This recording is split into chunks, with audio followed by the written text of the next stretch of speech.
Assalamualaikum semuanya, selamat siang. Di sini kami dari kelompok 1 akan menjelaskan tentang optimum modal.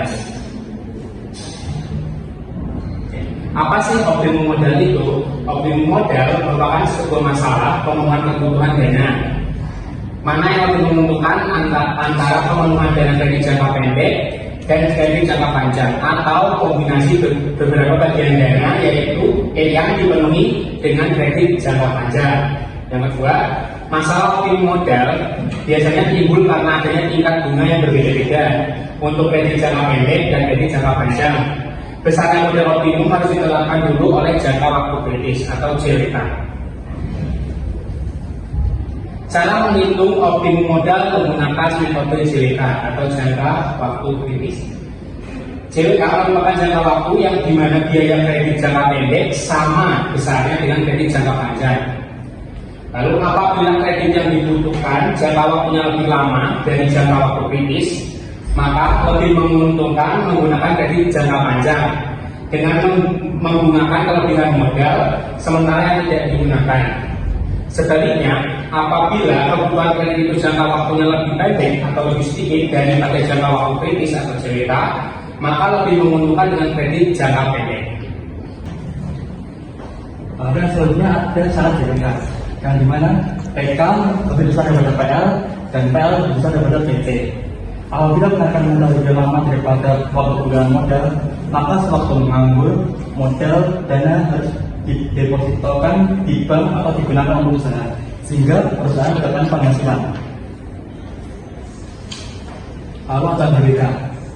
Yang pertama, waktu penggunaan. Jika waktu penggunaan yang besar daripada waktu kritis, maka yang digunakan adalah hutang jangka panjang. Dan yang kedua, jika waktu kritis lebih besar daripada waktu penggunaan, maka yang digunakan adalah hutang jangka pendek. Oh, itu ada contoh soalnya yaitu perusahaan saling mengakui membutuhkan dana sebesar 100 juta untuk penggunaan selama 10 bulan. Apabila hutang jangka pendek atau PK 2% per bulan, hutang jangka panjang atau PL 18% per tahun, bunga deposito sama dengan 8% per tahun, tentukan optimum modal atau penggunaan dana dengan menggunakan hutang jangka panjang atau hutang jangka pendek. Kalau di sini ada bahasanya, kita menggunakan formula JWK yaitu PL PPC per PK PPC dikali 1 tahun. Di sini diketahui PK-nya adalah 2% kali 12 ketemu 24%. Lalu kita masukin dalam rumus yaitu 18,8 per 24,8 kali 1 tahun. Hasilnya adalah 7,5 bulan. Dan kita ada sesuai dengan acuan tadi, kalau JWK lebih kecil daripada waktu penggunaan, maka kita memakai hutang jangka panjang. Nah, ini 7,5 bulan itu lebih kecil daripada 10 bulan, jadi kita menggunakan hutang jangka panjang.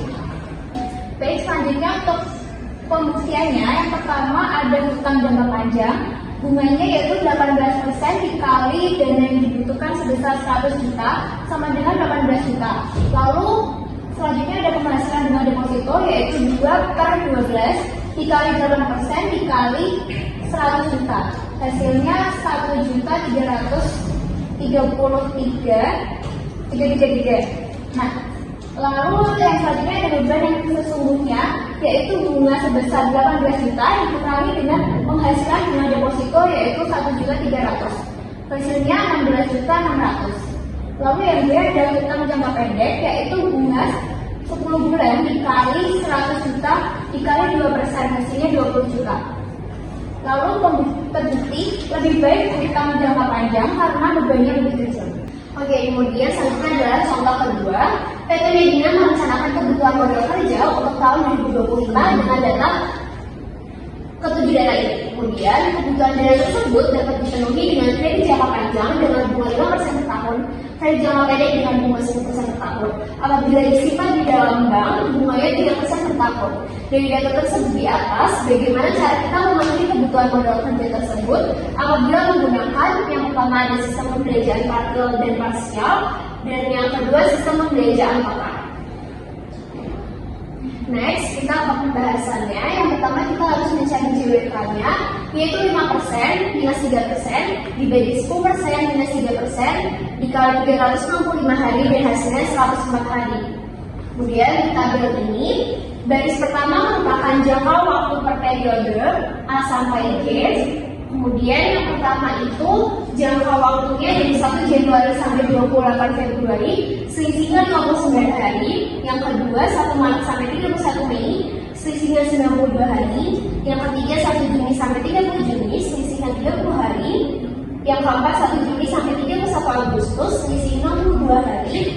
Yang kelima 1 September sampai 30 September, selisihnya 30 hari. Dan yang keenam 1 Oktober sampai 30 November, selisih 61 hari. Yang terakhir 1 Desember sampai 31 Desember, selisih 31 hari.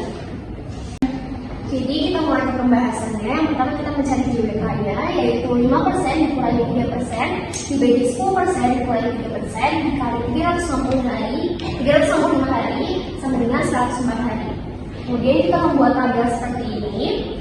Jadi A sampai G merupakan data yang ada di soal, itu data. Yang pertama itu selisih harinya 59 hari, yang kedua 92 hari, yang ketiga 30 hari, yang keempat 62 hari, yang kelima 30 hari, yang keenam 61 hari, dan yang terakhir 31 hari. Kemudian dari data itu yang pertama 125 juta, yang kedua 137 juta, yang ketiga 153 juta, yang keempat 170 juta, yang kelima 155 juta, yang keenam 130 juta, dan yang terakhir 122 juta. Jadi dari ketujuh data tersebut yang paling kecil ada 122 juta. Jadi 122 juta itu kita kurangkan dengan 7 data tersebut. Dan hasilnya itu yang paling kecil adalah 3 juta. Jadi 3 juta ini kita kurangi dari keseluruhan 6 data ini.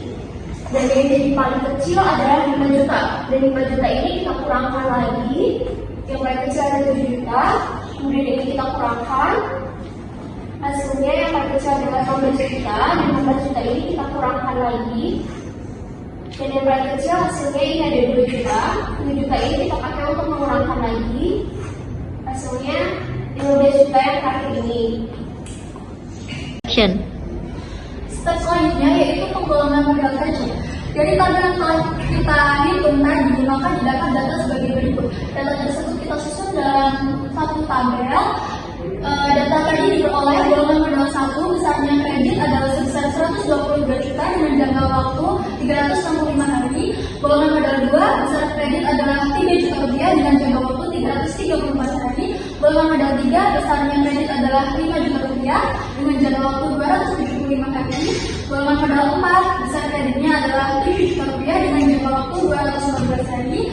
Golongan modal 5 besarnya kredit adalah 16 juta rupiah dengan jangka waktu 122 hari. Golongan modal 6 mempunyai besar kredit sebesar 2 juta rupiah dengan jangka waktu 92 hari. Dan golongan modal 7 mempunyai besar kredit sebesar 15 juta rupiah dengan jangka waktu 62 hari.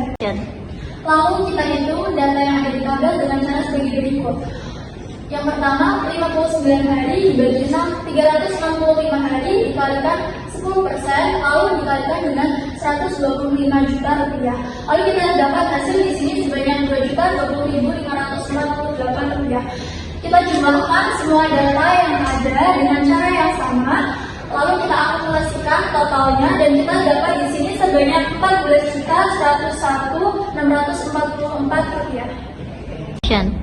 Baik, selanjutnya sistem pembelanjaan total dibagi menjadi 2, yaitu yang pertama golongan modal 1, 2, 3, 4, 5 itu dipenuhi dengan kredit jangka panjang. Kenapa? Karena golongan 1, 2, 3, 4, 5 itu lebih dari 104 hari. Sedangkan golongan modal 6 dan 7 dipenuhi dengan kredit jangka pendek karena kurang dari 104 hari.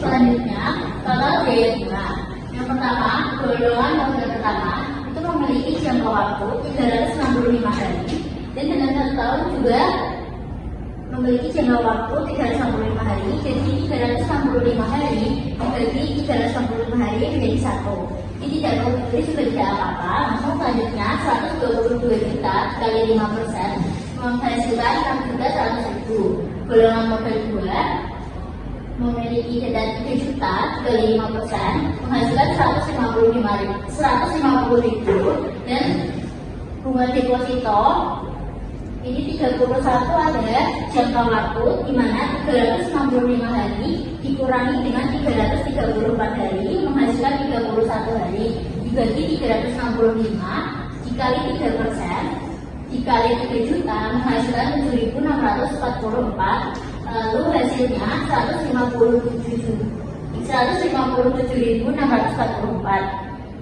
Lalu golongan model ketiga itu datanya 5 juta dikali 5% menghasilkan 250.000, lalu bunga depositonya 90. Dari mana? Dari 365 hari dikurangi 275 hari menghasilkan 90, lalu dibagi 365 hari dikali 3% dikali 5 juta menghasilkan 36.986, lalu di total 286.986.